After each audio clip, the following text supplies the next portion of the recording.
Hello student. In last lecture we have gone through the systems of transmission of that particular type of molecules. We can say the osmosis and diffusion. These two processes we have seen in last few lectures.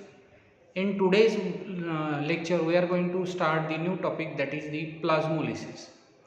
Now it is the term that we called plasmolysis. So it depends on the potential of water, and it also depends on the pressure of that water.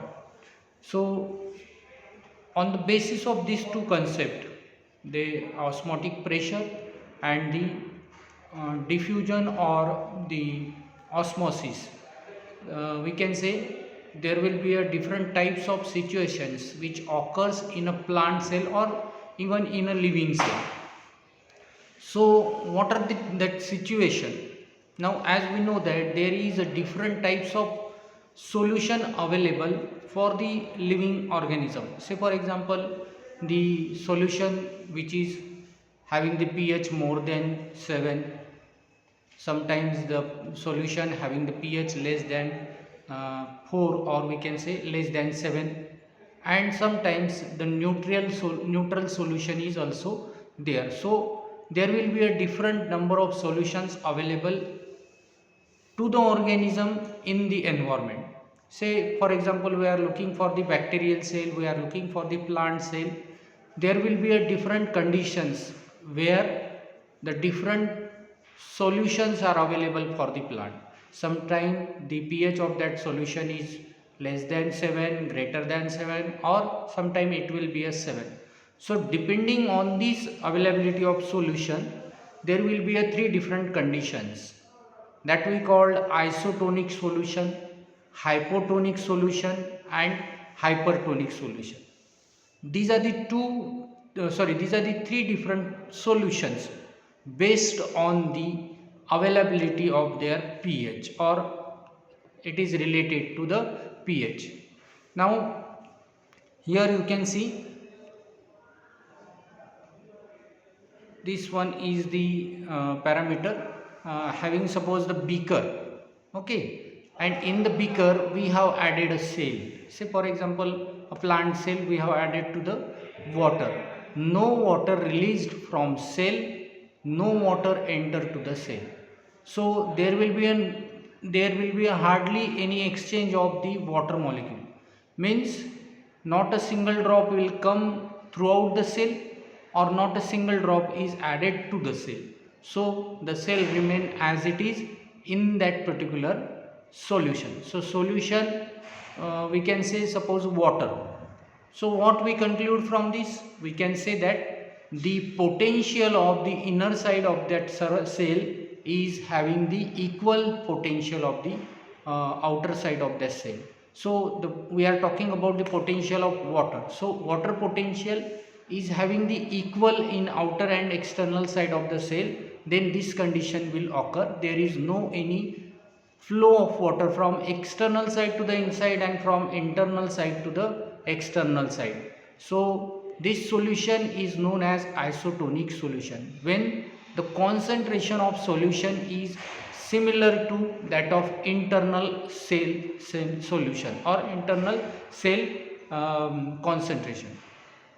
Now if we have added a cell in a solution and cell starts to release the water from inside to outside, so the flow of water will take place from inside to the outside. In this situation we can say the solution is hypertonic. When the water molecule will move from inside to the outer side, then we called it as a hypertonic solution. Now the third condition, if water enter into the cell, so from external side water will move towards the inner side of the cell, then this condition is known as the solution is hypotonic solution. So these are the three conditions where the water movement will change, and depending on the movement change we can say the solution is either isotonic, the solution is either hypotonic, or solution is either hypertonic. So among the three, one solution is there. So there will be a effect of these solutions on the cell. Now here you can see hypertonic solution is there, and in that we have added a cell.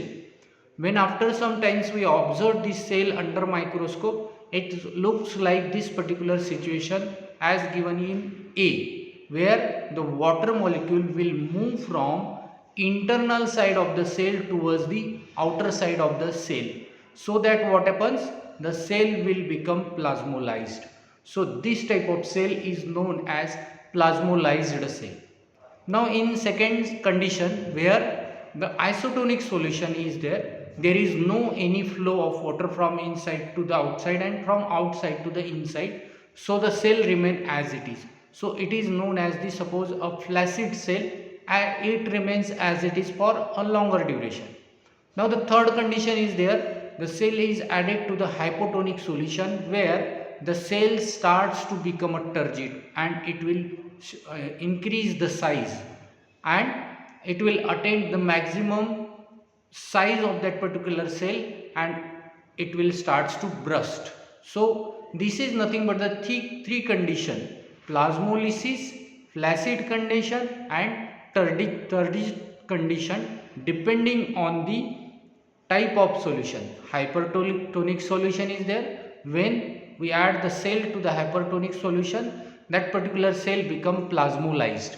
When we add the cell to the isotonic solution, the cell remain as it is, because there is no any flow of material or flow of solution or flow of water from inside to the outside. And third condition is there, where the cell starts to become a turgid, and after a particular stage this cell starts to burst, so that we called it as a hypotonic solution. So depending on the type of solution, these three conditions were studied, or we can say these three conditions will occur. Plasmolysis occurs when water moves out of the cell and cell membrane of the plant cell shrink away from its cell wall. So here the shrinkage of the cell or shrinkage of the plasma membrane will take place, and this we called it as a plasmolized cell. On the other hand, when water move inside to the cell become turgid, as it is given in the hypotonic solution. So depending on the solution, these two conditions are most importantly occur. Now the next terminology which is generally used in plant physiology is imbibition or imbibition. Imbibition is a special type of diffusion when water is absorbed by solids that we called colloids, causing them increase in their volume. So absorption water, example we can say absorption of water by seed and dry wood. So when we look at the seed, initially the seeds were dried and they will become a very compact structure. As we add these seeds in a water, they will utilize this water and they will become a turgid, or we can say they will starts to increase their size, and that we called it as a, and this process we called it as a imbibition or imbibition.